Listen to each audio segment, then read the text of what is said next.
Hi, I'm Josh, and today I'm going to show you how to make yogurt and Pataks paste-free chicken tikka. Made from scratch, this tastes exactly the same way as my local takeaway. As always, a full list of all the ingredients for the dish can be found in the description below. Before I begin, please take a second to subscribe, like the video and click that notification bell.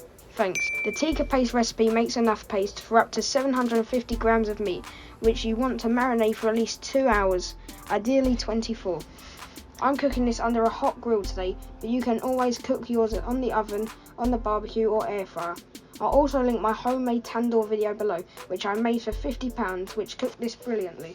Add 2 tablespoons of vegetable oil, 2 teaspoons of tandoori masala powder, 1 teaspoon of garlic powder, 1 teaspoon of chilli powder, half a teaspoon of ginger powder, coriander powder, mint sauce, fenugreek leaves, cumin powder, paprika powder, salt, and if you want the bright red colour, half a teaspoon of red food colouring. Now mix the ingredients together to form a marinade. If you've used the red colouring, remember to wear gloves, then add in and thoroughly coat the meat. Cover and refrigerate for at least 2 hours.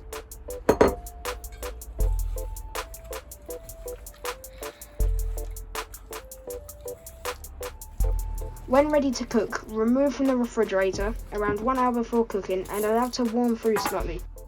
Turn your grill on to heat up to around 230 Celsius and line a tray with edges with tin foil. Oil the surface of the tray and spread it out and add your tikka meat.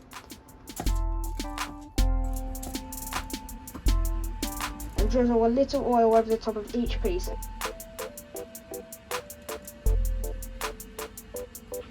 Place it under the grill for around 6 minutes until the top starts to singe.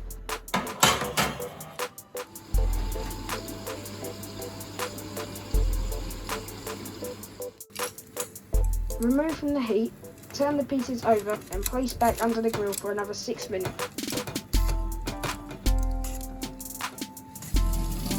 Check the biggest piece of meat to ensure it's completely cooked and store in the fridge for up to 3 days or freeze if required. Serve as part of a dish like my recent chicken tikka madras, or on its own as a starter with some of my fantastic mint, mango and coriander dip, my pakora sauce or my garlic mayo sauce. Please remember to like and subscribe and check out this and many other recipes on my website at thecurrykid.co.uk.